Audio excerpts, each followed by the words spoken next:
नमस्कार, जय हिंद दोस्तों। सम्राट आईएएस सम्राट एजुकेशन वर्ल्ड पे आपका स्वागत है।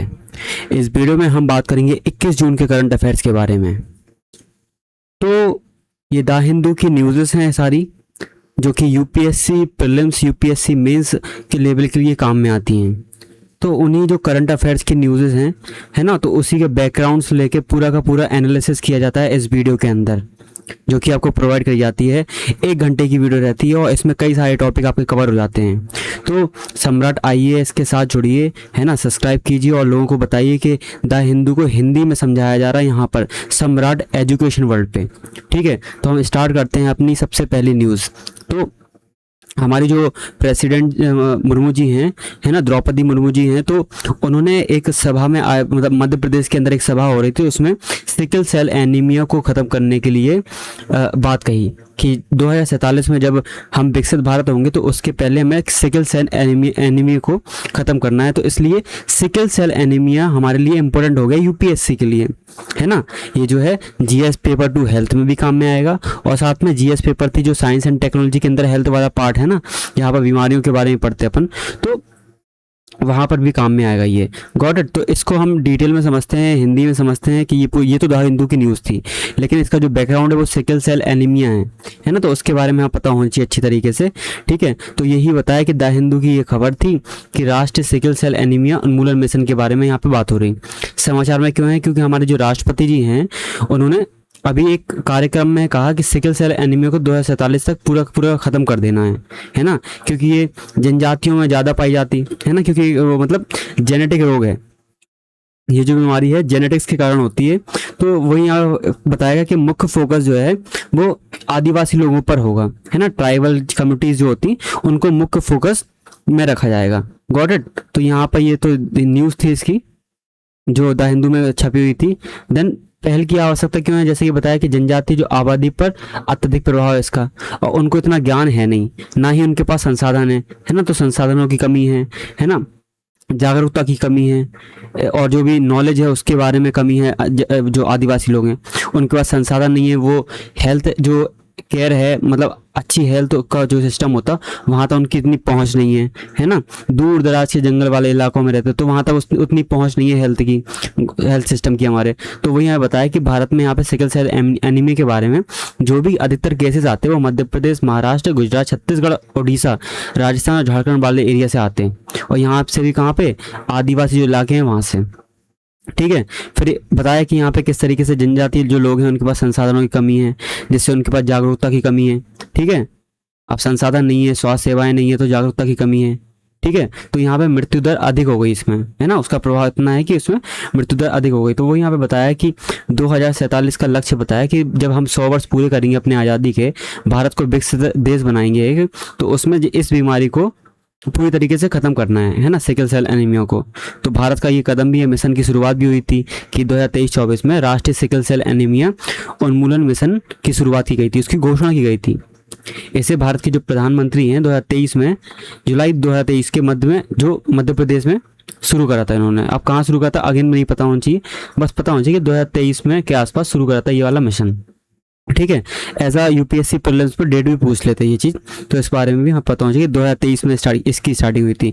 मिशन का लक्ष्य क्या था, इसको भी थोड़ा मोटा मोटा पढ़ लेना कि 17 सर्वाधिक जो प्रभावित राज्य हैं उसके कितने ज़िले हैं, अगेन ध्यान रखना, बतना रखो, जहाँ जहाँ ये सिकल सेल एनीमिया एक प्रॉब्लम है तो वहाँ पर 0 से लेके मतलब 40 साल तक के आयु वर्ग के 7 करोड़ लोगों की स्क्रीनिंग की जाँच करना, मतलब स्क्रीनिंग करना, मतलब ऐसे एरिया जहाँ पे सिकल सेल एनीमिया काफ़ी प्रभावित कर रहा है लोगों को, तो वहाँ पे 7 करोड़ लोगों की स्क्रीनिंग करना। और 7 करोड़ जो लोग हैं वो कहाँ से होंगे? वो 40 साल से कम के लोग। ठीक है, देन कलर कोडेड कार्ड, अब स्क्रीनिंग हो गई, उसके बाद उसकी स्टेटस के हिसाब से कि कितना गंभीर है वो प्रॉब्लम, तो उसके हिसाब से कलर कोडिंग का एक कार्ड दे दिया जाएगा, कलर के आधार पे कार्ड दे दिया जाएगा कि जितना गंभीर होगा उसके हिसाब से कलर के चेंज होते जाएंगे, नहीं है ना, कलर चेंज होता जाएगा। Got it.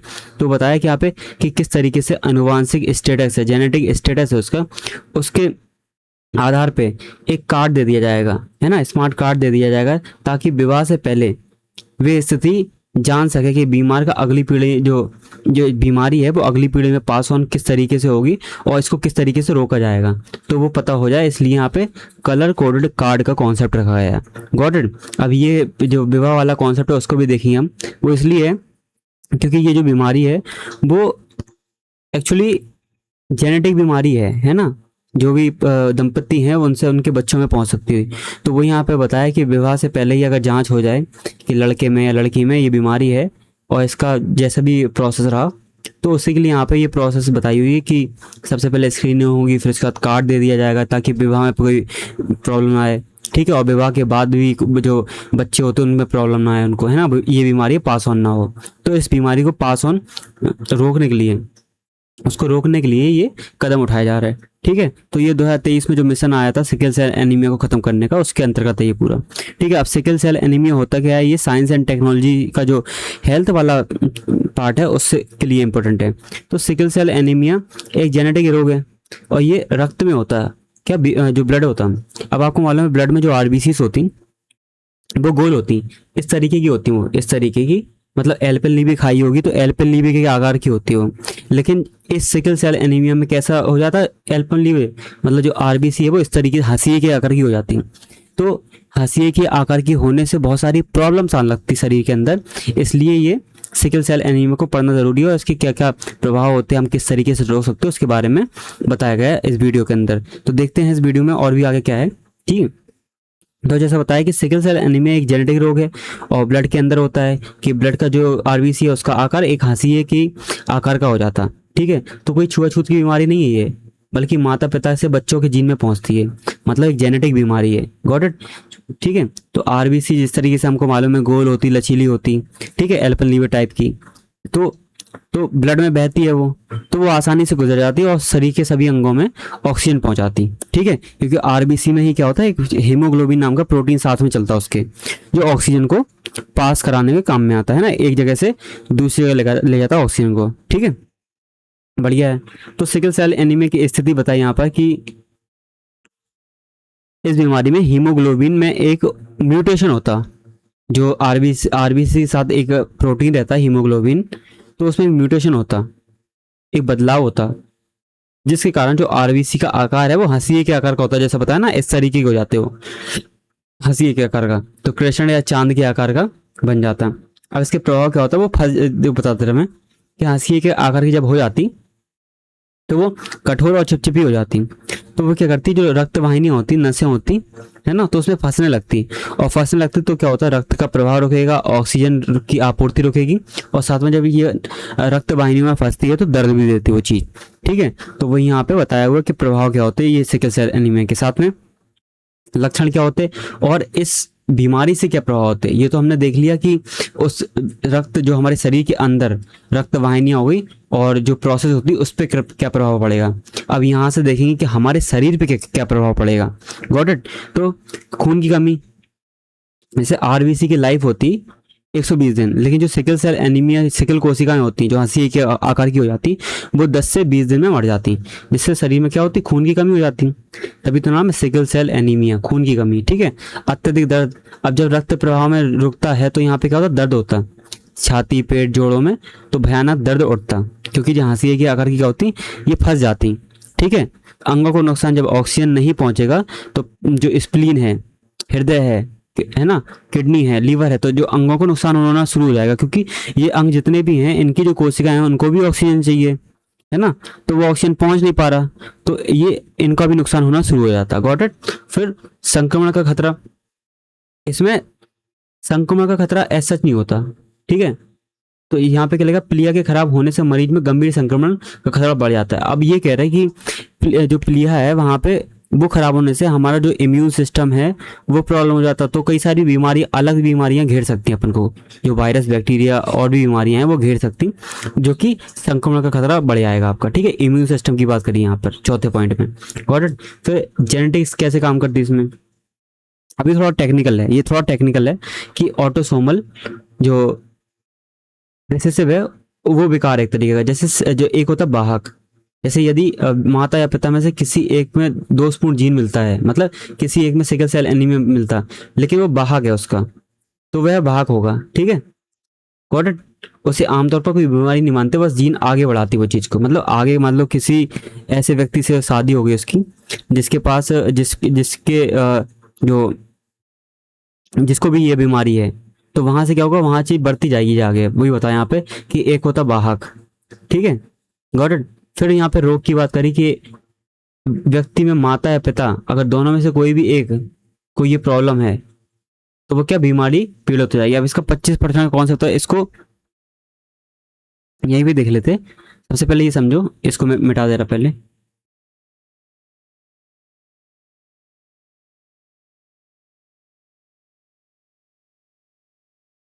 ठीक है, तो एक होता वाहक। वाहक का सिंपल मतलब होता है जो इस प्रॉब्लम को, इस बीमारी को एक जनरेशन से दूसरी जनरेशन में ले जाती। अब वो माता भी हो सकते हैं और पिता भी हो सकते किसी भी बच्चे के, ठीक है। तो वही यहाँ पे बताया होगा, यदि व्यक्ति को माता या पिता में से किसी एक से दोषपूर्ण जीन मिला, या तो माता में से या पिता में से, तो वो केवल वाहक होगा। हम कह सकते कि वाहक का मतलब ये होगा, अगर मान लो ये पूरा उसका जीन है तो उसमें से ये वाला फॉल्ट है, ठीक है, तो वो क्या, हम ये कह सकते हैं वो केवल वाहक बनेगा। तो उसे आमतौर पर कोई बीमारी नहीं है, बस वो क्या होता है उस चीज को पास ऑन करता है अगली जनरेशन के लिए।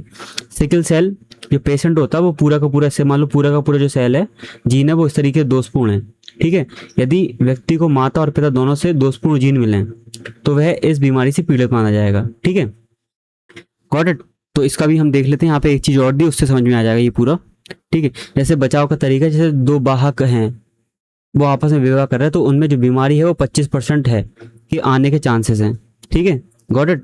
और 25 जो बाकी 3 बनेंगे, जैसे हमें बताऊं यहाँ पे, एक बनेगा बिल्कुल स्वस्थ और 2 बनेंगे वाहक, ठीक है, 2 इस तरीके से वाहक बनेंगे और एक बनेगा पूरा का पूरा बीमार। तो 4 कंडीशन में से यहाँ पे जो चौथी कंडीशन है उसमें बीमारी बिल्कुल संभव है ना, चौथी वाली कंडीशन। तो इसलिए यहाँ पे क्या रखा, 1/4, 25% का कॉन्सेप्ट यहाँ पे रखा कि अगर मान लो दोनों वाहक हैं, माता पिता दोनों वाहक हैं और उनके 4 बच्चे हो रहे, तो उन 4 बच्चों में से किसी एक बच्चे में पूरी की पूरी बीमारी होने के चांसेस क्या हैं, चारों में से। तो एक तो बिल्कुल स्वस्थ हो सकता, ठीक है, 2 वाहक हो सकते, और एक क्या हो सकता है, एक यहाँ पे एक को पूरी की पूरी बीमारी हो सकती है यहाँ पे, गॉट इट। तो यहाँ पे बताया हुआ कि तो इसलिए विवाह के पूर्व प्रीमैरिटल जेनेटिक काउंसलिंग करा लिया है, मतलब कुछ जांचें होती है वो करा लिया है जिससे ये चीज आगे पास ऑन ना हो पाए, ठीक है, गॉट इट। तो ये पूरी की पूरी हमने टेक्निकल चीज थी, ये ज्यादा टेक्निकल थी, तो उसको भी हमने देख लिया। ये पूरा ऑटोसोमल रिसेसिव के बारे में, वाहक होता धन पेशेंट वगैरह वगैरह, हम इस गोले के आकार से ही समझ सकते हैं इसको, है ना। ये वाहक का साइन होता और ये अगर पूरा का पूरा गोला फिल कर दिया तो वो बीमारी को बताता, गॉट इट। फिर उसका चुनौती की, जैसे जागरूकता की कमी है, ग्रामीण आदिवासी लोगों में संसाधन तो है नहीं, है ना। फिर उसके बाद बीमारी हो गई तो उसको जो लेकर अंधविश्वास है, अज्ञानता है, तो कोई ज्ञान नहीं है, जागरूकता नहीं है। सामाजिक कलंक, मान लो कोई कैरियर है, मतलब इस बीमारी का कैरियर है, वाहक है, तो उससे उसके विवाह में बाधा आ जाती। लोग डरने लगते कि मान लो इससे शादी करेंगे तो फिर आगे प्रॉब्लम होती, तो लोग जांच से बचने से इनकार करते, है ना, कि मान लो जांच में आ गया तो शादी नहीं होगी फिर उसकी। तो इस तरीके से स्टिग्मा फैली हुई है, सामाजिक कलंक फैला हुआ है इसको लेके, ठीक है, गॉट इट। फिर उसका दुर्गम भौगोलिक क्षेत्र जो बहुत आदिवासी लोगों में अधिकतर होती है, तो दूर दराज के इलाकों में प्राथमिक स्वास्थ्य केंद्र ढंग से नहीं है, तो वहाँ पे स्क्रीनिंग और इलाज का सुविधा किस तरीके से, तो पर्याप्त सुविधा नहीं है इस चीज़ के लिए, है ना, स्क्रीनिंग की और इलाज की। तो वो यहाँ पे बताया कि ये सब चुनौतियां थी। अब यहाँ पे आगे की राह क्या हो सकती है कि हम सबसे मेन बात है जन जागरूकता बढ़ाएं। जो स्थानीय भाषा है उसमें जो वहाँ की आशाएं होती हैं, लोकल लेवल पे आंगनवाड़ी कार्यकर्ताएं होती हैं, तो उनके माध्यम से स्थानीय भाषाओं में जागरूकता फैलाई जाए सिकल सेल एनीमिया के बारे में, है ना।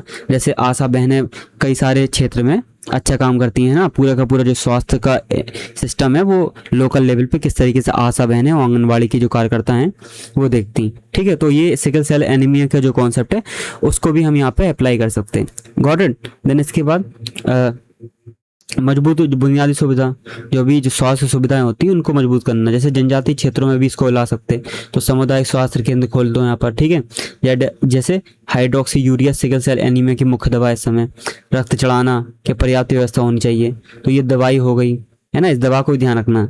Hydroxy urea sickle cell anaemia की एक मुख्य दवा है, इस बात को ध्यान रखना। फिर उसका पर्याप्त जो ब्लड ट्रांसफ्यूजन होता, रक्त को चढ़ाते हैं तो उसकी पर्याप्त सुविधा, तो ये सब सिस्टम होना चाहिए, है ना, इंफ्रा होना चाहिए इसके लिए, गॉट इट। फिर उसके बाद राष्ट्रपति मुर्मू जी के जो कथन है उससे हमें ये बताया कि एक सरकारी कार्यक्रम मान के न चलें इसको, बल्कि एक मास मूवमेंट, जन आंदोलन मान के चलें, जिसमें क्या होगी, लोगों की भी भागीदारी होगी।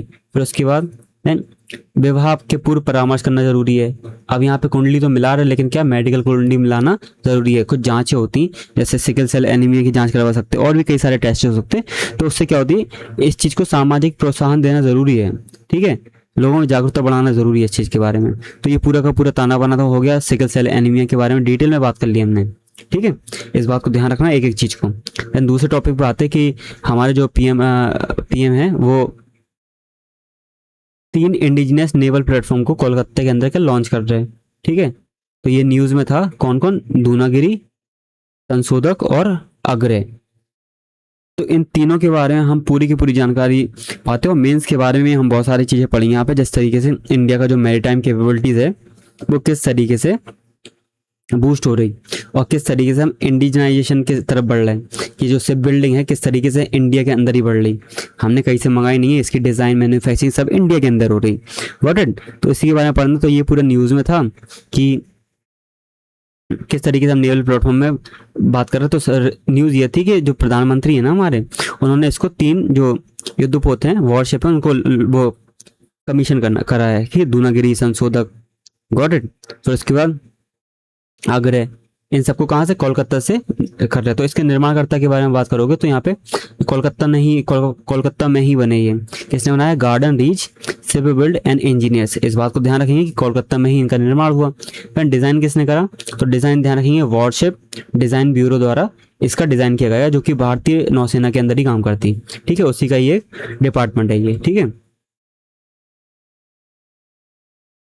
ठीक है। तो इसकी डिज़ाइन बना दी गई। देन इसका टेक्निक के बारे में यहाँ पे पढ़ोगे तो तीनों युद्धपोत अलग अलग तरीके की जो कैपेबिलिटीज़ हैं उसके लिए सक्षम है। ठीक है, जैसे आईएनएस दूनागिरी की बात करेंगे तो ये प्रोजेक्ट 70A के अंतर्गत आता, और ये क्या, स्टील गाइडेड मिसाइल फ्रिगेट है। क्या था ये, फ्रिगेट है। एक डिस्ट्रॉयर होता, एक फ्रिगेट होता है ना। इस तरीके से डिस्ट्रॉयर मतलब डिस्ट्रॉय करने वाला, एक होते जो बड़े बड़े आईएनएस विक्रांत वाला जो कॉन्सेप्ट है वो है ना। तो फ्रिगेट हो गया, देन डिस्ट्रॉयर हो गया। तो ध्यान रखना, प्रोजेक्ट जो 17 है वो फ्रिगेट के लिए है। और कौन सा, ये 5वां है अपना, स्टील गाइडेड मिसाइल फ्रिगेट। क्षमता क्या है, रडार की पकड़ में नहीं आता, उस टेक्नोलॉजी से लेते हैं। हथियार ब्रह्मोस लेके चलता। ठीक है, साथ में यहाँ पे क्या, एक सतह से हवा में बार करने वाली मिसाइल भी लेके चलता। कई सारे सेंसर्स लगे हुए हैं, तो यहाँ ध्यान रखना क्या क्या लेके चलते हैं। ठीक है, आईएनएस दूनागिरी, बहुत बढ़िया।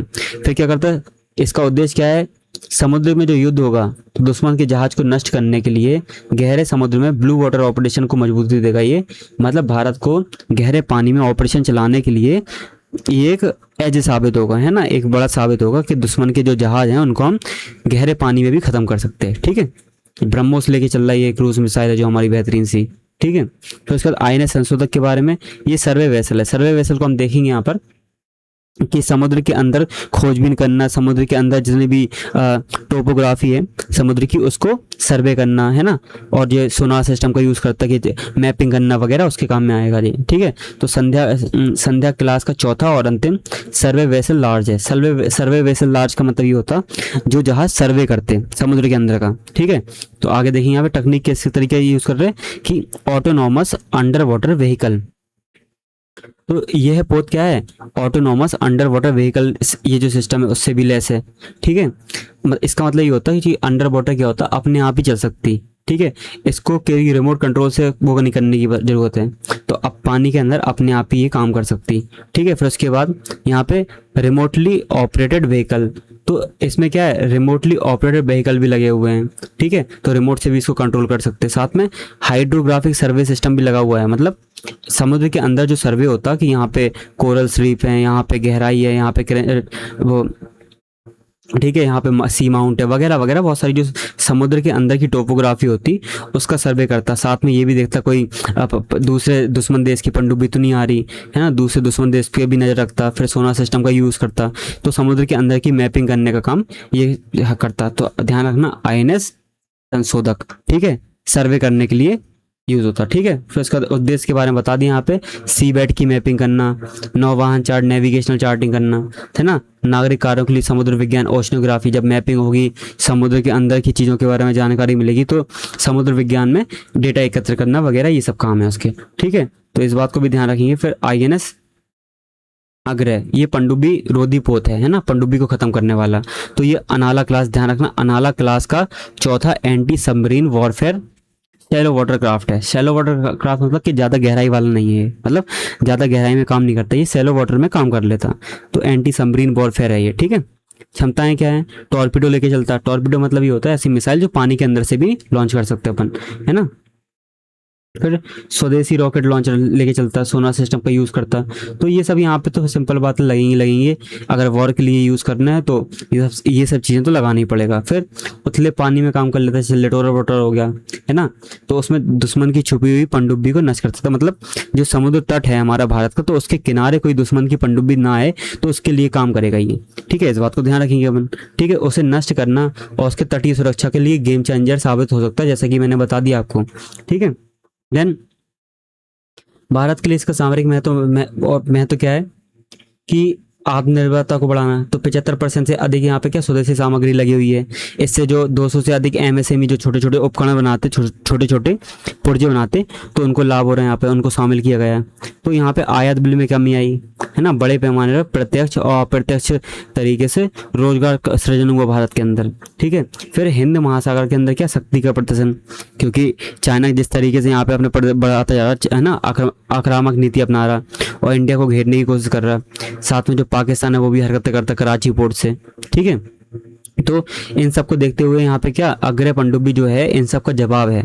दूनागिरी क्या है, जो स्टील फ्रिगेट है वो भारत की सुरक्षा के लिए अवैध बनाएगा, भारत की सुरक्षा को अवैध बनाएगा। Got it. तो यहाँ पे वो ये हिंद महासागर में अपनी शक्ति का प्रदर्शन करना, जिससे चीन और पाकिस्तान को रोका जा सके। ठीक है, फिर मतलब उनको काउंटर किया जा सके, सिंपल बात। फिर अभूतपूर्व नौसैन्य विस्तार, किस तरीके से हम स्वर्णिम युग से गुजर रहे हैं, है ना, इस चीज़ के किस तरीके से हम एक मतलब कुछ ही सालों के अंदर कितने युद्ध पोतों को, जहाज़ों को, है ना, उनको कमीशन किया हमने। जैसे भारतवर्ष में वर्ष इतने में 25-26 में मतलब 24 महीने के अंदर 33 युद्ध पोतों को कमीशन करा। 2026 में तो 19 का रिकॉर्ड लक्ष्य हासिल कर लिया, लक्ष्य शामिल है। मतलब 2026 के अंदर 19 जहाज़ों का रिकॉर्ड शामिल है इसमें, मतलब 2026 में 19 को शामिल करना, तो ये बताया हुआ है। ठीक है, देन और जो भारत के घरेलू जहाज निर्माण का इकोसिस्टम है वो किस तरीके से बढ़ रहा, चाहे वो कोचिन शिपयार्ड लिमिटेड हो, है ना, मझगांव डॉकयार्ड लिमिटेड हो, अभी कोलकाता की बात करी, तो इस तरीके से इंडिजीनियस सिस्टम डेवलप होता जा रहा जो हम इंडिया के अंदर ही बना रहे हैं, है ना। देन मैरीटाइम डोमेन अवेयरनेस संशोधन, जैसे जो यहाँ पे बताया कि जैसे पोत गहरे समुद्र के संसाधन हो गए। ठीक है, रास्तों का सटीक जानकारी, सैन्य आवाजाही, क्वाड जैसे देशों का इंडो पैसिफिक क्षेत्र में भारत की सामरिक साझेदारी को सशक्त बनाएगा, क्योंकि यह क्या सर्वे करेगा पूरे समुद्र के अंदर का सर्वे के लिए, जो संशोधक के बारे में बात करी। ठीक है, फिर निष्कर्ष यहाँ पे पढ़ लेना, कुछ है नहीं, जो सागर इनिशिएटिव है इंडिया का कि security and growth for all in the region, तो इसको साकार करेगा, साकार करने में एक और स्टेप आगे बढ़ेगा। ठीक है, और सिंपल बात यह है कि हम हथियार के जो आयातक होते थे, अब हम क्या हो रहे हैं, मैन्युफैक्चरिंग हब बनते जा रहा है डिफेंस सेक्टर में। ठीक है, और अलग अलग कंट्रीज को हम एक्सपोर्ट भी कर रहे हैं, जैसे कि हमने पिछले जो लेक्चर्स थे द हिंदू की करंट अफेयर्स में भी पढ़ा था इसके बारे में। ठीक है, ये पूरा न्यूज़ था इसका। देन नेक्स्ट न्यूज़ है कि जो सेंटर है उसने 100 ऑफिसरों को क्या, जो योजना है, जो मनरेगा को हटा के VVG रामजी योजना जो है वो 1 जुलाई से लागू हो गई, तो 100 ऑफिसरों को यहाँ पे डिप्लॉय किया गया है। तो हमारे लिए 100 ऑफिसर इंपॉर्टेंट नहीं है, बल्कि जो जी राम जी जो योजना है वो इम्पोर्टेंट है। क्या गई बात दिमाग में? ठीक है, तो वो यहाँ पे ये द हिंदू की न्यूज़ थी। ठीक है, किस तरीके से ऑफिसर को रखा गया, मतलब बहुत सारी चीज़ें हैं, बहुत सारी चुनौतियाँ आएंगी, है ना, तो उससे पार पाने के लिए हमें इन ऑफिसरों की नियुक्ति करनी पड़ी। तो वो यहाँ पे लिखा हुआ है, तो officer will act as a facilitator and resource person during the roll out the phase, working with the state government and district administration and the field level functionaries to support the implementation, strengthen capacity and share best practices and address operational challenges। तो ये कोई ministry कह रही, कौन सी, rural वाली, तो ठीक है। तो वही बताया यहाँ पर, हिंदी में पढ़ लेंगे अब इसको, कि 1 जुलाई से जो पूरे भारत के अंदर नए ग्रामीण रोजगार का कानून है, मनरेगा को हटा के, जी राम जी जो बताया जिसका नाम, तो वो लागू होगा। तो उसके लिए ऑफिसर की नियुक्ति की जा रही, यही न्यूज़ थी इसकी। ठीक है, 100 ऑफिसरों को तैनात किया गया। तो इनका कार्य क्या होगा, फैसिलिटेटर होंगे ये, है ना, रिसोर्स पर्सन के रूप में काम करेंगे। राज्य सरकार, जिला प्रशासन, जमीनी स्तर पर क्या करेंगे, कोऑर्डिनेशन करेंगे। Got it. उद्देश्य क्या होगा कि पुरानी योजना से नई योजना में जो शिफ्ट होगा, जो ट्रांजिशन होगा, है ना, तो उसमें जो भी प्रॉब्लम्स आएंगी, चाहे वो टेक्निकल हो चाहे एडमिनिस्ट्रेटिव प्रॉब्लम हो, तो उनका समाधान करने के लिए अधिकारियों की कैपेसिटी बिल्डिंग करना, अलग अलग राज्यों से बेहतर जो कार्य प्रणाली है उसको साझा करना। तो वही यहाँ बताया कि जो भी प्रॉब्लम्स आएंगी तो उसको टैकल करने के लिए यहाँ पर ये 100 ऑफिसर्स को लगाया है इन्होंने, केंद्र सरकार ने। ठीक है, तो ये किसके साथ मिलकर काम करेंगे, राज्य सरकार, स्थानीय सरकार, जिला प्रशासन, जमीनी स्तर के कर्मचारी के साथ मिलकर काम करेंगे। ठीक है, गॉट इट। फिर ज़रूरत क्यों थी, तो 20 साल जो पुरानी जो मनरेगा है उसको हटाकर एक नए कानून लेके आए, तो वहाँ पे चुनौतियाँ जो हैं उस वो चुनौतियाँ ना आए, वो चुनौती को समाधान करने के लिए यहाँ पर बात करी गई, है ना। तो नई व्यवस्था में करोड़ों मजदूरों का रोजगार, वेतन, किसी तरीके से बाधा ना आए, तो उसके बारे में। फिर इस योजना के बारे में समझना जरूरी है, जो मेन है हमारे लिए, जो यूपीएससी प्रीलिम्स के लिए बहुत मेन हो सकती है, जो जी राम जी योजना है। ठीक है, जो ये है, तो इसका पूरा फुल फॉर्म है आपका विकसित भारत गारंटी फॉर रोजगार एंड आजीविका मिशन ग्रामीण अधिनियम 2025। तो ये एक प्रकार का कानून है जो 2025 में लागू हुआ। ठीक है, मतलब 2025 में बना, 1 जुलाई से लागू हो जाएगा। तो ये स्टैट्यूटरी फ्रेमवर्क है जो 2005 में जो आया था मनरेगा, उसको हटा के उसकी जगह लेगा। तो ठीक है, इसका मुख्य उद्देश्य केवल रोजगार देना नहीं, बल्कि ग्रामीण क्षेत्र में जो भी दीर्घकालिक आजीविका और जलवायु अनुकूल, मतलब जलवायु अनुकूलन और ग्रामीण बुनियादी जो ढांचे हैं उनके निर्माण को जोड़ना है। ठीक है, जैसे कि एक एग्जांपल दूं, तो मनरेगा में क्या होता था, मनरेगा में पैसे मिलते थे, जैसे गड्ढा खोद दिया, गड्ढे को फिर भर दो और पैसे लेके चले आओ। लेकिन अब जो जी राम जी योजना है, इसके अंदर केवल गड्ढे की बात नहीं होगी, बल्कि जो भी बुनियादी इंफ्रास्ट्रक्चर है ना, गांव के अंदर जो भी प्रॉब्लम है और जलवायु को टैकल करने के लिए, जलवायु परिवर्तन को टैकल करने के लिए ऐसा इंफ्रास्ट्रक्चर बनाने में काम में आएगी। ऐसा नहीं कि केवल गड्ढे ही खुदवाए जा रहे हैं। तो इनका सही जगह यूज़ करा जाएगा, इनके जो भी मेहनत कर रहे हैं वो उस मेहनत का सही जगह यूज़ करवाया जाएगा। ठीक है, तो वही यहाँ बताया कि भारत को 2047 तक विकसित भारत के लक्ष्य को प्राप्त करने में एक स्टेप हमने लिया है इस पे। ठीक है, तो इसमें कि इसकी विशेषता देख लेंगे यहाँ पर कि जो मनरेगा थी उसमें 100 दिन का रोजगार की गारंटी थी, यहाँ पर 125 दिन के रोजगार की बात करी गई, क्योंकि 100 दिन थोड़े कम लग रहे थे। ठीक है, तो पुरानी योजना थी, वही बताया कि एक वित्तीय वर्ष में, एक साल में 100 दिनों का अकुशल रोजगार, अनस्किल्ड एम्प्लॉयमेंट। अनस्किल्ड एम्प्लॉयमेंट का वही मतलब होता है कि गड्ढा खोदो, गड्ढा खोदना, मजदूरी करना, ये सब। ठीक है, तो अनस्किल्ड एम्प्लॉयमेंट में आता हो, तो गड्ढा खोदो फिर उसको भर दो, देन उसके बाद पैसे ले जाओ। तो इस तरीके से बात करी गई थी, मतलब ऐसा, मतलब एग्जाम्पल दे रहा मैं सिंपल, कि वहाँ पर अनस्किल्ड एम्प्लॉयमेंट की बात करी गई थी, है ना। लेकिन यहाँ पे थोड़ा डिफरेंट है, यहाँ पे 125 दिन है, साथ में जो भी काम होगा वो बुनियादी ढांचे पे काम होगा। बुनियादी ढांचा मतलब कि जो भी जलवायु परिवर्तन के लिए, जैसे नहर बनाना, मतलब नहर का नालियाँ बनाना, है ना, जो गांव में जो भी चीज़ें होती, जैसे छोटी मोटी रोड बनाना। ठीक है, तो वहाँ पे जो भी काम होगा तो उधर पे यूज़ करा जाएगा इनका। ठीक है, तो 4 मुख्य फोकस क्षेत्र है यहाँ पर, कि जल सुरक्षा, जैसे मतलब जल की सुरक्षा के लिए कोई वर्क हो रहा तो वहाँ पे इनका लगा देंगे। ठीक है, वो कोई गांव के अंदर कोई इंफ्रास्ट्रक्चर बन रहा तो वहाँ पे इनको एज अ रोजगार दे देंगे। ठीक है, फिर जो लाइवलीहुड रिलेटेड इंफ्रास्ट्रक्चर है, आजीविका से जुड़ा कोई बुनियादी ढांचा है तो उसमें काम में कर सकते हैं। फिर जो भी वेदर चेंज हो रहा, कितना क्लाइमेट चेंज हो रहा, तो एक्सट्रीम वेदर मिटिगेशन वर्क, यानी बाढ़ आ गई, सूखा आ गए, जलवायु परिवर्तन से निपटने के लिए उपाय जो करे जा रहे, तो वहाँ पे जो काम होगा तो वहाँ पे इनको लगाया जाएगा। ठीक है, तो और यही क्या है, इसके 4 फोकस क्षेत्र हैं, है ना। इन्हीं 4 चीज़ों के इर्द गिर्द चीज़ें घूमती रहती, है ना। तो इन्हीं 4 चीज़ों के लिए जो भी एसिड निर्माण हो रहा है तो वहाँ पे लगाया जाएगा मजदूरों को, मतलब जो भी जिनको काम दे रहे हैं। ठीक है, और इसमें कोई भी अप्लाई कर सकता। ठीक है, फिर उसके बाद वित्त पोषण। अब यहाँ पे जो मनरेगा थी वो 100% केंद्र सरकार देती थी, लेकिन जो जी राम जी है उसमें 60-40 का अनुपात रखा, कि 60% केंद्र सरकार और 40% राज्य सरकार देगी। जैसे जो केंद्र पे बोझ था पैसे का, वो कम होगा। और इसका जो आवंटन होगा वो जो वित्त आयोग 16वां वित्त आयोग है उसके फॉर्मूले के अनुसार होगा। और हम जानते हैं कि 16वें वित्त आयोग में जो भी फॉर्मूले के अंदर चेंज हुए वो हमने देखी थी, है ना, करंट अफेयर्स में ये न्यूज़ पड़ी थी काफ़ी दिन पहले। इसको एक बार और देख लेंगे कभी न्यूज़ में होगा ये 16वें वित्त आयोग को, या फिर हम अलग से वीडियो बना लेंगे इस पर, ठीक है।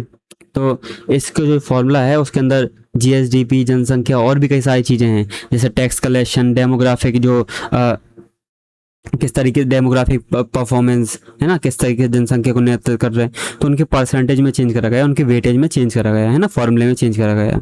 तो इससे गरीबों की जो आबादी है तो वहाँ पे अधिक फंड मिलेगा, जहाँ पे गरीब ज़्यादा हैं, बड़ी आबादी है, तो सामाजिक, जिससे सामाजिक न्याय सुनिश्चित हो सके, ठीक है। तो यहाँ पे यही पूरा बताया हुआ कि फॉर्मूला किस तरीके से वर्क करेगा। Got it. देन उसके बाद पारदर्शिता की बात करिए तो यहाँ पे ई केवाईसी होगी, जिससे क्या होगी, अभी तक मतलब 93% की ई केवाईसी हो चुकी, तो वो काम पूरा हो जाएगा जल्दी। तो यहाँ पे क्या ई केवाईसी होगी तो हमें पता होगा ये पैसा क्या होगा, सही लोगों के हाथ पे जा रहा है ना। हाजिरी की बात करी तो यहाँ पे फेस ऑथेंटिकेशन की बात करी, जिससे जो फर्जी मजदूर हैं, भ्रष्टाचार को रोकने के लिए ये सब चेहरा आधारित सिस्टम को यूज़ करा गया है ना, इस प्रणाली को यूज़ करा गया, टेक्नोलॉजी को, ठीक है।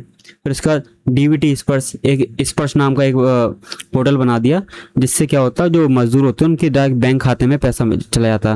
नहीं तो क्या होता था पहले कि बैंक खाते में नहीं मिलता था, वो ठेकेदार के हाथ में या किसी जो भी होता था मेन उसके हाथ में जाता था, फिर वो बांटता था पैसे मजदूरों को, तो वहाँ से भ्रष्टाचार होने के चांसेस ज़्यादा होते थे। महिलाओं को कम पैसा, पुरुष को ज़्यादा पैसा मिलने के चांसेस, ये भेदभाव होता था पहले, ठीक है। तो वो यहाँ पे अब ये खत्म हो जाएगा पूरा, जब क्या होंगे, हम टेक्नोलॉजी को अपनाएंगे। Got it. देन उसके बाद डिजिटल प्लानिंग, तो बताया कि विकसित ग्राम पंचायत प्लान और जो भौगोलिक सूचना प्रणाली है ना, मैपिंग के आधार पर किया जाएगा। तो यहाँ पे जो भी बताया जाएगा कि यहाँ पे ये काम है, यहाँ पे ये काम है, यहाँ के इतने मजदूर हैं, ठीक है, तो वो क्या होगा, इस डिजिटल प्लान के तहत होगा। Got it. तो इसको पढ़ सकते हैं और हम अपनी तरफ से भी ऐड कर सकते हैं ये सब चीज़ों को। ऑब्वियस बात है कि अब 2026 में जी रहे हैं हम, तो बहुत सारे टेक्नोलॉजी के रिलेटेड चेंजेस होंगे, ऑब्वियस बात है, सिंपल है ना। अब एआई का भी यूज़ करेंगे हम इस चीज़ में आगे, ऑब्वियस बात है होगा ही होगा, क्योंकि हर चीज़ में एआई जुड़ के आ रहा है ना। तो अगर मान लो कोई एप्लीकेशन बनता है, कोई प्लेटफॉर्म बनता है ऑनलाइन, तो उसमें एआई जुड़ के आएगा, है ना, उससे कई सारी चीज़ें ऐड होके आएंगी। तो इसमें बहुत सारे काम करने की ज़रूरत है इसमें, ठीक है। वो आगे देख रहा है, इसी में आगे दिया हुआ है, जैसे न्यू स्मार्ट कार्ड, ठीक है। मतलब इसके वो की फीचर की बात करी यहाँ पर कि पुराने जो मनरेगा के कार्ड हैं उसको समाप्त कर दिया जाएगा, और जो यहाँ पे ग्रामीण रोजगार गारंटी के कार्ड जारी किए जाएंगे। लेकिन जब तक ये नए कार्ड जारी नहीं हो रहे तब तक ई केवाईसी से काम चलाया जाएगा, तब तक ई केवाईसी से काम चलाया जाएगा। अब मनरेगा को ये मेंस के लिए है, किसके लिए, कि क्यों बदला ये चीज़, बदलने की ज़रूरत क्या थी। तो देखा गया कि गांव के क्षेत्र में भी लोगों की जो आवश्यकताएं हैं वो बदल रही धीरे धीरे। पहले गांव के लोग इतना डिजिटली कनेक्ट नहीं थे, है ना, गांव में क्या शहर में भी नहीं थे। लेकिन जब से ये रेवोल्यूशन आया 2017 16-17 से, तब से ये पूरी की पूरी दशा चेंज हो गई, चेहरा चेंज हो गया, है ना। ग्रामीण क्षेत्र में भी लोगों की ज़रूरतें चेंज हो गई, ठीक है। तो वहीं यहाँ बताया कि डिजिटल कनेक्टिविटी, बढ़ती आय, आजीविका के नए साधन को बनाते हुए अब नई चीज़ की जरूरत थी यहाँ पे, है ना, नए और आधुनिक रोजगार नीति को लाना जरूरी था, ठीक है। तो फिर उसके बाद संपत्ति का निर्माण, अब पहले बताया उन्होंने कि पहले गड्ढा खोद दो, काम हो गया, पैसे ले जाओ, है ना, गड्ढा खोद दो, फिर उसमें मिट्टी डाल दो, फिर भी पैसे ले जाओ। करेक्ट। तो लेकिन यहाँ पे क्या, अब संपत्ति का निर्माण कराया जाएगा, ऐसा नहीं कि उनकी जो मेहनत है उसको वेस्ट कर दिया, ठीक है। तो वही यहाँ बताया कि एसेट क्रिएशन होगा इस योजना के तहत, हर जगह कुएं, सड़क, भवन, विकसित Bharat national rural infrastructure stack को पीएम गति शक्ति के साथ जोड़ा जाएगा, है ना, उसके साथ मैप किया जाएगा। Got it. तो मतलब एसेट को क्रिएट किया जाएगा, जिससे वो जो उनकी मेहनत है मजदूरों की वो बर्बाद ना हो, ठीक है। फिर जवाबदेही और भ्रष्टाचार पर लगाम लगेगी। अब मनरेगा में क्या होता था, भ्रष्टाचार होता था, देरी से भुगतान होता था, ये प्रॉब्लम थी, क्योंकि उस समय डिजिटल नहीं था इतना, और था भी तो बहुत कम था, है ना, सीमित था, ठीक है। Got it. तो नई जो योजना है वो कार्य के 15 दिन के अंदर अंदर या साप्ताहिक आधार पे क्या दे दो, मजदूरी का भुगतान करना जरूरी है, ठीक है। Got it. फिर इसका निष्कर्ष सिंपल हम पढ़ सकते हैं कि यहाँ पे क्या है, जो ये राम जी योजना है, ये जी राम जी योजना है, वो एक क्या है, ग्रामीण क्षेत्र के जो इतिहास है उसमें एक बदलाव की बात कर रहे हैं ना, पैराडिग्म शिफ्ट की बात कर रहे हैं यहाँ पर। किस तरीके से लोगों की ज़रूरत समय के साथ चेंज हो रही, तो उसके हिसाब से हमें क्या टेक्नोलॉजी का और भी कई सारे चेंजेस करना ज़रूरी होते हैं, और जिसमें टेक्नोलॉजी इस समय चल रही, तो टेक्नोलॉजी का यूज़ किस तरीके से हम कर सकते हैं इस चीज़ में, ठीक है। देन आगे सतत विकास, ये सब पढ़ सकते, कोई ज़रूरत नहीं, ठीक है, तो पढ़ सकते हैं इसको, गॉट इट। कि सस्टेनेबल डेवलपमेंट का एक बेहतरीन मॉडल बना सकते हैं यहाँ से अपन, है ना। तो ये सब चीज़ें जो बोल बच्चन है वो हम यहाँ पे अपने मन से भी कर सकते हैं, बहुत सारी चीज़ें ऐड कर सकते हैं निष्कर्ष के अंदर, है ना। आगे की राह में भी बहुत सारी चीज़ें, जैसे 100 अधिकारियों की तैनाती इस बात का प्रमाण है कि सहकारी संघवाद, अब केंद्र के अधिकारी हैं राज्यों के साथ मिल के काम करेंगे, तो कौन सा संघवाद हुआ, सहकारी संघवाद, ऑब्वियस बात है इसका पालन होगा, जिसमें राज्यों के साथ मिलके इस बदलाव को सफल बनाना चाहती है केंद्र सरकार, ठीक है। तो वही यहाँ पे ये पूरी की पूरी न्यूज़ थी जिसको हमने अच्छी तरह समझ लिया, ठीक है। देन उसके बाद अगली न्यूज़ है कि हमारे एक जज हैं, मतलब हमारे एक जूरिस्ट हैं, वो जज की तरह इलेक्ट हुए कहाँ पे, जो समुद्र के लिए ट्रिब्यूनल है जिसका नाम है international tribunal of law of the sea. समुद्र के लिए, समुद्र के जो कानून हैं उनको बनाए रखने के लिए क्या है, एक ट्रिब्यूनल है इंटरनेशनल लेवल पे, गॉट इट। तो इस ये जो ट्रिब्यूनल है उसमें इनको इलेक्ट किया गया, तो इसकी पूरी द हिंदू की न्यूज़ थी, पूरी की पूरी जानकारी हमने पढ़नी है, और ये जो बॉडी है वो भी न्यूज़ में आ गई, ITLOS, ये भी जो बॉडी है वो भी न्यूज़ में आ गई, तो इसके बारे में जान लेंगे। तो यहाँ पे ये द हिंदू की न्यूज़ थी कि जो ITLOS है is an independent judicial body establish in 1982, 1982 में बनी, united nation convention on law of the sea, ठीक है, इसके अकॉर्डिंग, ठीक है। It has jurisdiction over the any dispute concerning the interpretation of application of the convention। एक जो convention हुआ था उसके तहत ये ट्रिब्यूनल बना था कि ताकि कोई जो डिस्प्यूट है उसको सुलझाया जाए, ठीक है, उसको ठीक किया जाए, गॉट इट। जो भी देश के बीच में भी हो सकते है ना, आगे देख रहे हैं इसके बीच में कि हाल ही की न्यूज़ है कि बिमल एन पटेल को, जो भी यहाँ पे ITLOS है, उसका न्यायाधीश के रूप में घोषित किया गया है। इस बात को ध्यान रखेंगे, भारत के हैं ये, ठीक है। तो इसके बाद बताया कि कार्यकाल 9 साल के लिए होता है, कि 26 से 2035 तक रहेगा। तो 1 अक्टूबर को ये पदभार ग्रहण करेंगे अपना, फिर 2035 तक रहेंगे। किसका स्थान लेंगे, तो हमारे ही हैं, इंडिया के ही हैं, कि नीरू चड्डा। तो भारतीय महिला विद हैं नीरू चड्डा जी, तो महिला हैं, नीरू चड्डा जी महिला हैं, डॉक्टर हैं। तो इन्होंने 9 साल कंप्लीट कर लिए, तो इनका जो कार्यकाल है वो समाप्त हो रहा। अब एक बार फिर से इंडिया के ही जूरिस्ट को मौका मिला है यहाँ पर। तो ये भारत के लिए बहुत अच्छी बात है कि लोग जान रहे हैं कि भारत का कद कितना ऊंचा हो गया है ना। भारत को छोड़े बिना हम बात नहीं कर सकते किसी भी टॉपिक पे, दुनिया के किसी भी टॉपिक पे इस समय, ठीक है, किसी भी टॉपिक पे, गॉट। फिर चुनाव प्रक्रिया की बात करें यहाँ पे कि संयुक्त राष्ट्र का जो मुख्यालय में अनक्लॉस के सदस्य ही 36वीं मीटिंग में बैठे, और वहाँ पे डॉक्टर पटेल को 115 वोट मिले 168 में से। जो मजबूत जनादेश को बताता हो, ये जीत गए, ठीक है, कि इनको बनना चाहिए। तो बताया यहाँ पे ये बन गए, यहाँ पर मतलब पदभार ग्रहण करेंगे अपना, चुनाव जीत गए यहाँ पर। देन उसके बाद चुनाव नहीं, मतलब इनको वोट मिलेगा, हाँ इनको बनना चाहिए, ठीक है। फिर बिमल पटेल कौन है, एक शिक्षाविद हैं, अंतर्राष्ट्रीय कानून को जानते हैं, ठीक है, और राष्ट्रीय सुरक्षा विश्वविद्यालय के कुलपति भी, वाइस चांसलर रहे, है ना। Then UN international law commission और भारत की राष्ट्रीय सुरक्षा सलाहकार बोर्ड में भी सदस्य के रूप में रही। नाम ध्यान रखना, जो वनडे एग्जाम है उसके लिए नाम पता होना चाहिए, और जो UPSC उसके लिए हमें ये पूरी जानकारी पता होनी चाहिए। यही डिफरेंस है वनडे एग्जाम, SSC CGL वगैरह एग्जाम में और UPSC के एग्जाम में। ये UPSC का एग्जाम भगवान है इन सब के लिए, ठीक है, गॉड इट, ठीक है। तो यहाँ पे चुनाव प्रक्रिया हमने देख ली कि 36वीं जो मीटिंग हुई और उसमें डॉक्टर पटेल को 115 वोट मिले। अब डॉक्टर बिमल पटेल के बारे में बताया हुआ है, आगे जरूरत है नहीं UPSC के लिए, ठीक। जो मेन न्यूज़ थी ये पूरी की पूरी न्यूज़ थी। ये कार्यकाल के बारे में बात कर ली, जो हमारे लिए काम की है, ठीक है। इसका स्थान लेंगे, ज़रूरत नहीं है इतना UPSC के लिए, ये न्यूज़ थी। अब आती मेन बॉडी कि जो ये बॉडी है वो क्या है, international tribunal for the law of the sea. जो बॉडी है वो एक स्वतंत्र निकाय है, स्वतंत्र न्यायिक निकाय है, जिसे विश्व के जो महासागर हैं, समुद्र हैं, उनमें कोई भी विवाद होता तो उसको शांतिपूर्ण ढंग से सुलझाने के लिए स्थापित किया गया था 1982 में, ठीक है। इसे 1982 में अनक्लॉस का जो यूनाइटेड नेशन कन्वेंशन और लॉ ऑफ द सी हुआ था उसके तहत स्थापित किया गया था, ठीक है।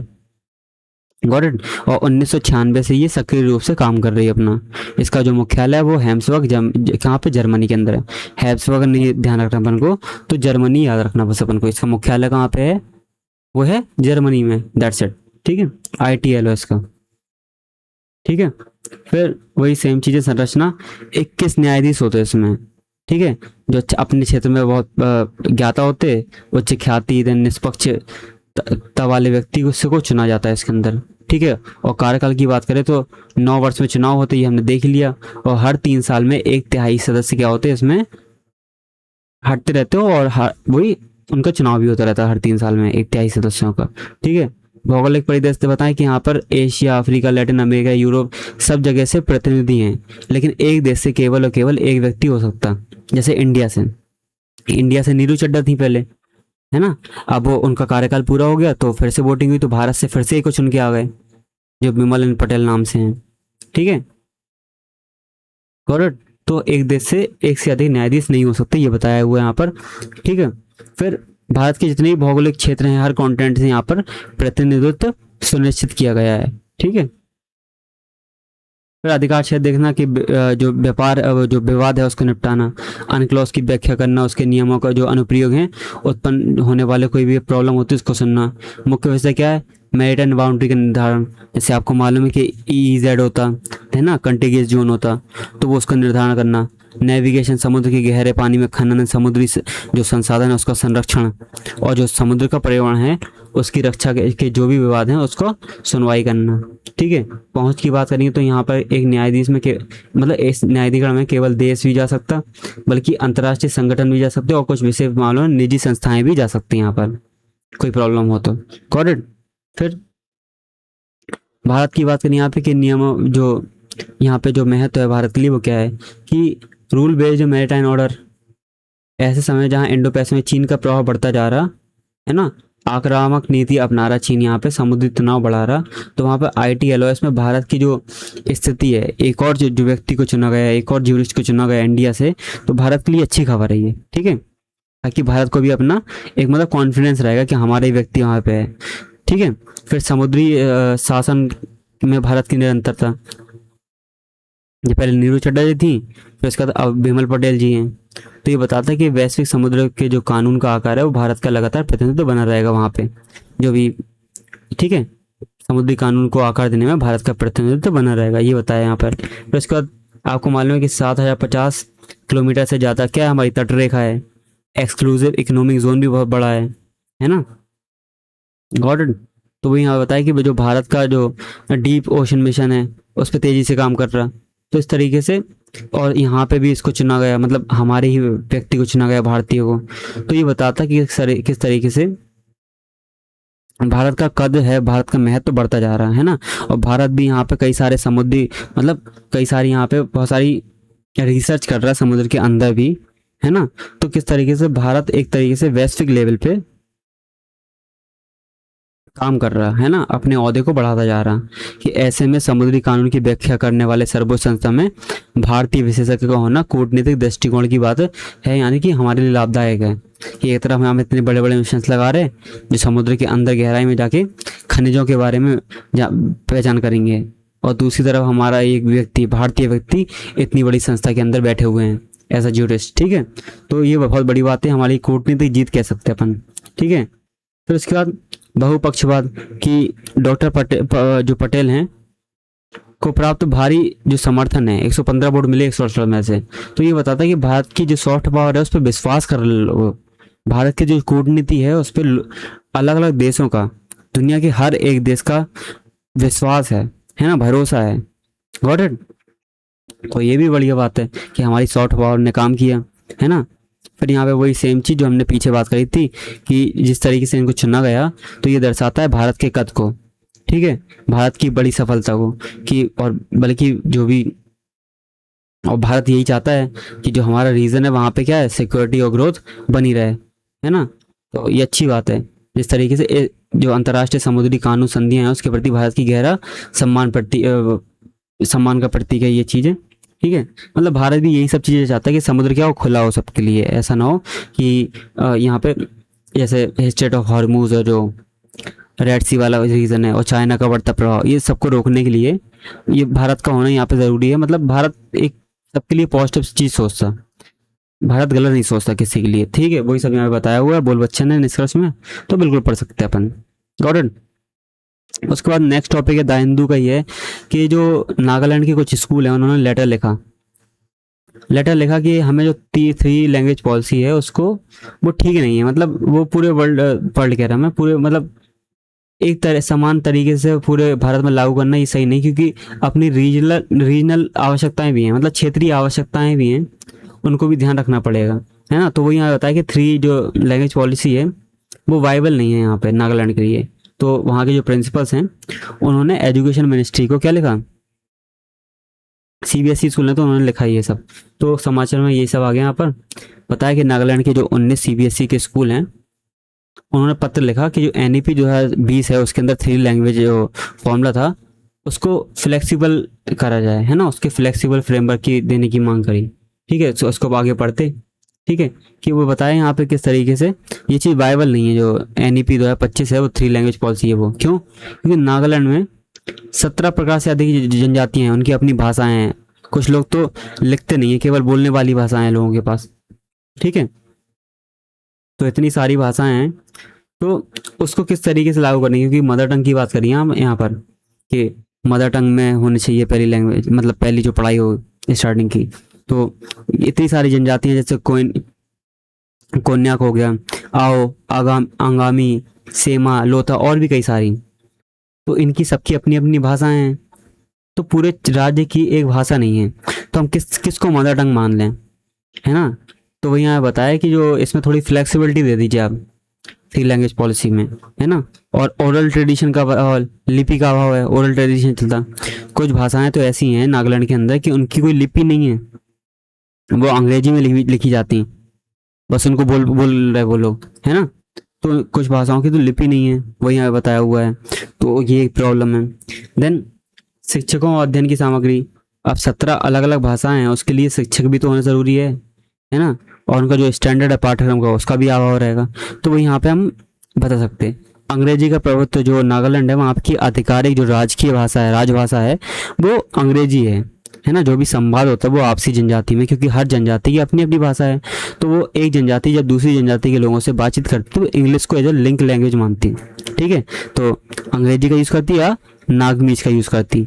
नागमीज एक क्रोल भाषा है जिसे शिक्षा से मान्यता प्राप्त नहीं है, अंग्रेजी का यूज़ करते वो लोग भी, है ना, क्रोल का भी, ठीक है। फिर राष्ट्रीय एकीकरण बनाम क्षेत्रीय वास्तविकता, अब ये से इतनी बड़ी योजना है तो उसको भारत की जो क्षेत्रीय वास्तविकता है वो आप जानते ही हैं कि कितना विविधता है वाला देश है हमारा, है ना।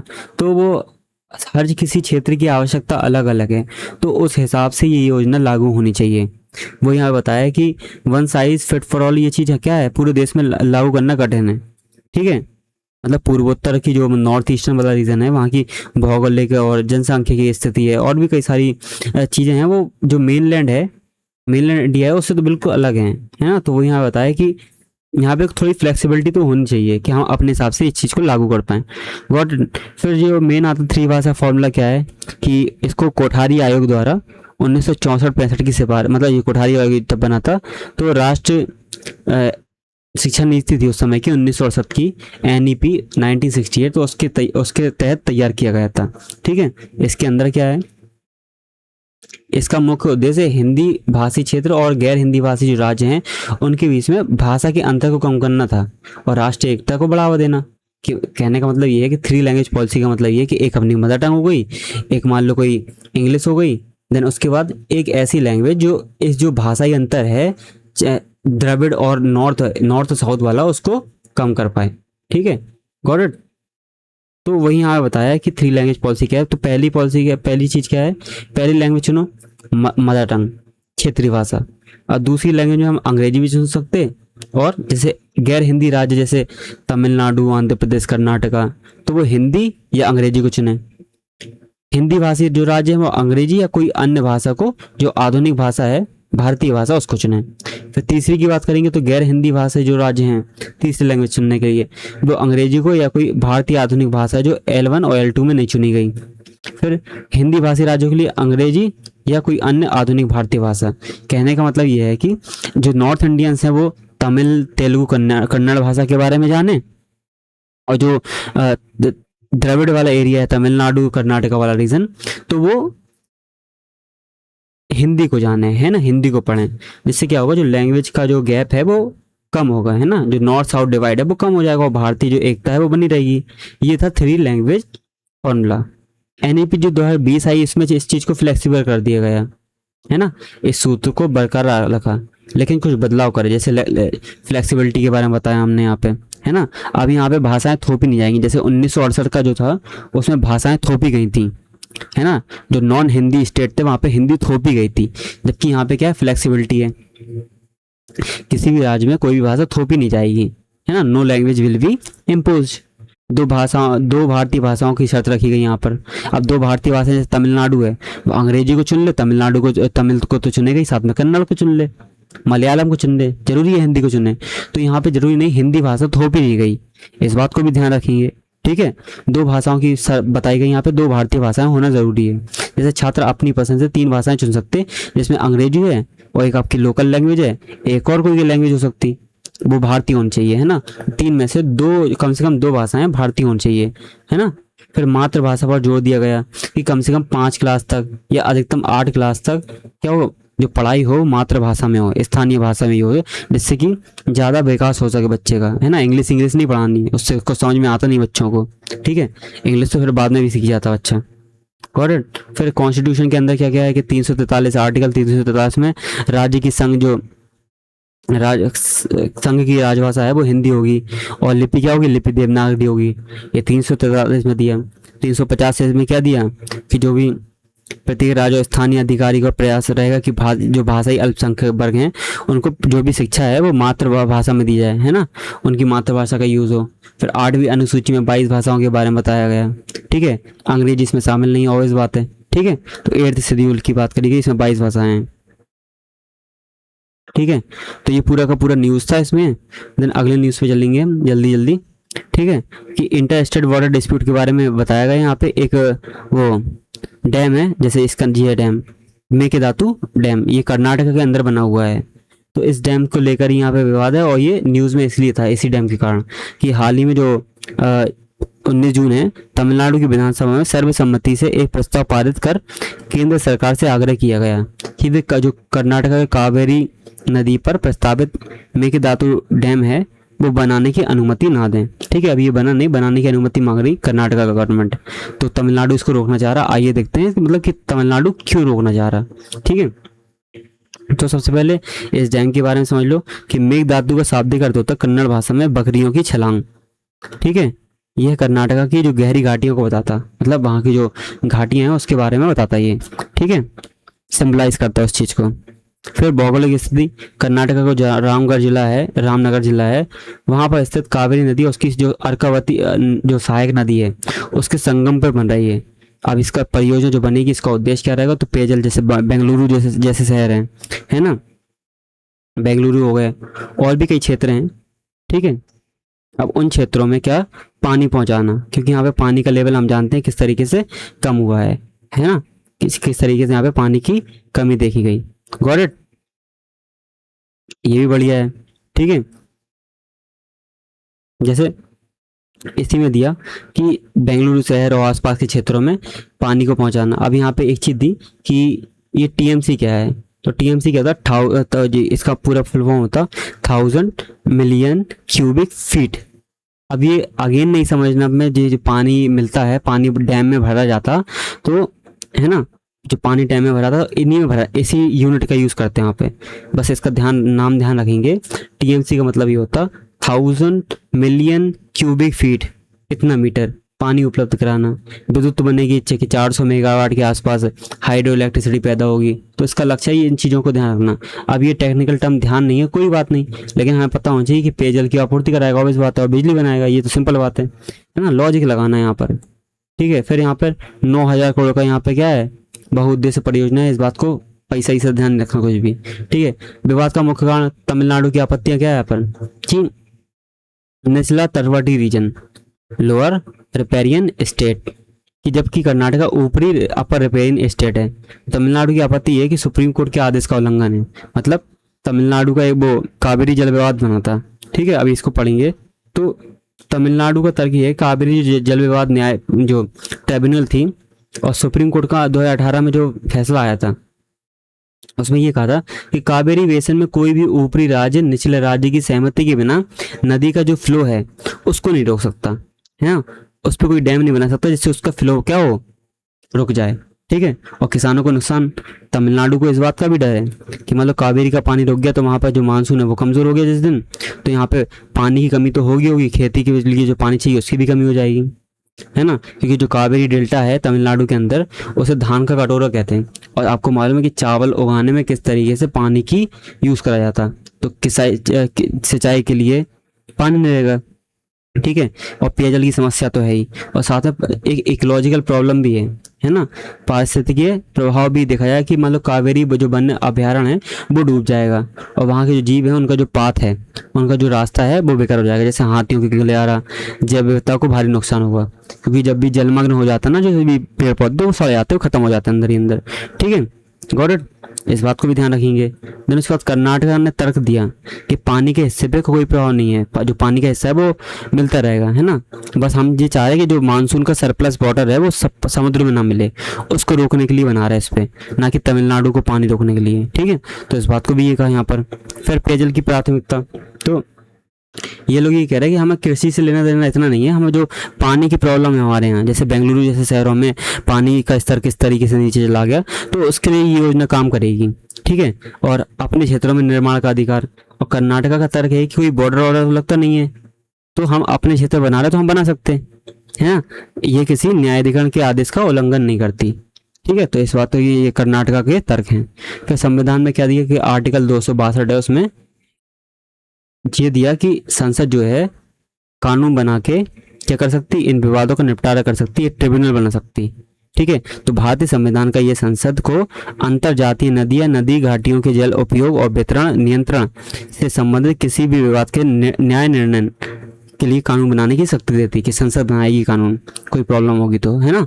तो इसके संसद ने फिर बनाया भी, संसद ने क्या बनाया, अंतर जो राज्य नदी जल विवाद के लिए 1956 में एक कानून बनाया। इसके तहत कावेरी, गोदावरी, कृष्णा, कई सारी नदियों का क्या ट्रिब्यूनल बने, है ना, न्यायाधिकरण बने, जिससे इन विवादों को निपटाया जा रहा है। Got it. फिर निष्कर्ष यहाँ पे पढ़ते रहना, ये बताया वही बताया कि जो डैम है बनाया कि 2 राज्यों में पानी का बंटवारा नहीं बल्कि जलवायु परिवर्तन और जो अनियोजित शहरीकरण है उसको भी रोकेगा, है ना, उसकी भी प्रॉब्लम यहाँ पे देखी जाएगी। और सहकारी संघवाद के बारे में परीक्षा में विषय में लिख सकते हैं अपन इस चीज़ में, बहुत सिंपल सी बात है, बोल बच्ची नहीं है। जो इतना सब पढ़ने के बाद जो निष्कर्ष लिखा जाता है या आगे की राह वे फॉरवर्ड्स लिखे जाते हैं उसमें बोल बच्चा नहीं ही होती, ठीक है, पॉजिटिव चीज़ें लिखी जाती कि इस विवाद का स्थायी समाधान राजनीति नहीं बल्कि केंद्र के अधिकारी और जो अपराधीकरण हैं वो दोनों राज्य मिलकर एक साथ बैठ के सुलझाएं, ठीक है। और वैज्ञानिक तरीके का यूज़ करें, डेटा का यूज़ करें, फैक्ट का यूज़ करें, वो सब, ठीक है। तो ये पूरी की पूरी न्यूज़ थी, गॉट इट इसमें। देन इसके बाद नेक्स्ट न्यूज़ है, नेक्स्ट न्यूज़ बहुत बेहतरीन है, ये GS1 में काम में आएगी, जो डायनासोर वाला जो युग है उसके लिए, है ना, ज्योग्राफी में भी हिस्ट्री में भी, ठीक है।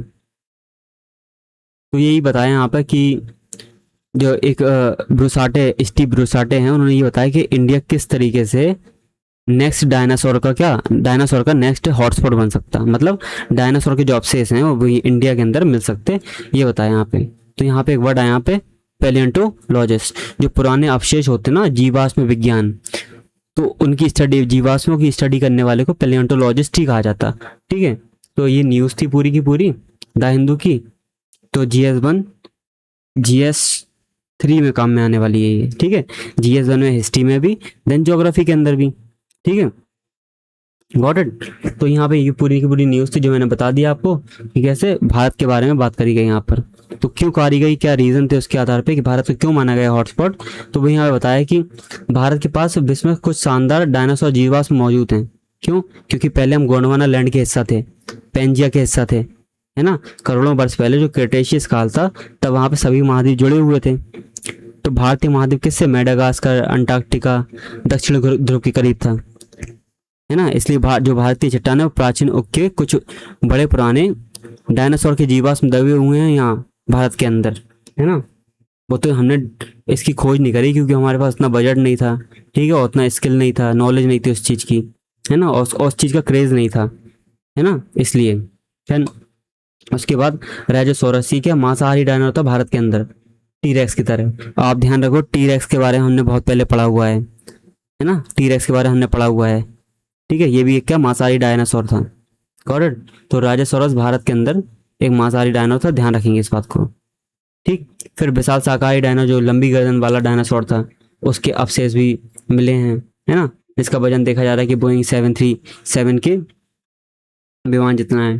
फिर जीवाश्म के अंडे, नर्मदा वाला जो क्षेत्र है वहाँ, गुजरात वाला क्षेत्र है, वहाँ पे अंडे और घोंसले मिले जीवाश्म जो डायनासोर के हैं, ठीक है।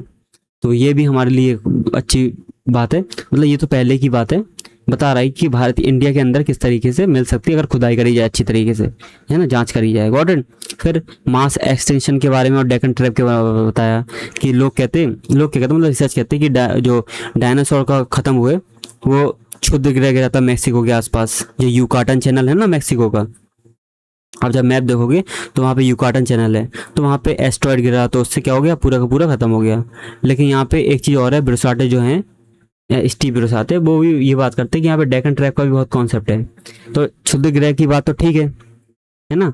तो यहाँ पे ये बताया, यहाँ पे क्षुद्र ग्रह के टकराने से कुछ लाख वर्ष पहले महाराष्ट्र के अंदर, मध्य प्रदेश के अंदर डेकन ट्रैप का कॉन्सेप्ट था।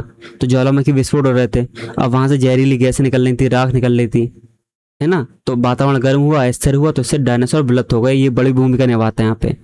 जो एस्ट्रॉयड आया, जो भी क्षुद्र ग्रह यहाँ पे अटैक मतलब गिरा, तो उसके कारण तो है ही, साथ में डेकन ट्रैप का भी यहाँ पे कॉन्सेप्ट समझाया इन्होंने, ठीक है, गॉट इट। फिर भारत में जीवाश्म विज्ञान की चुनौती क्या है, जो कि मैंने बता दी, शिक्षकों की कमी है ना, इंटरेस्ट की कमी है, युवाओं में उस तरीके का क्रेज़ नहीं है इस चीज़ को लेके, ठीक है। लेकिन जबकि बहुत सारी जियोलॉजिकल सिग्निफिकेंस है, मतलब यहाँ पे अगर खोजा जाए इस चीज़ को तो बहुत सारी चीज़ें अभी बची हुई हैं खोजने के लिए।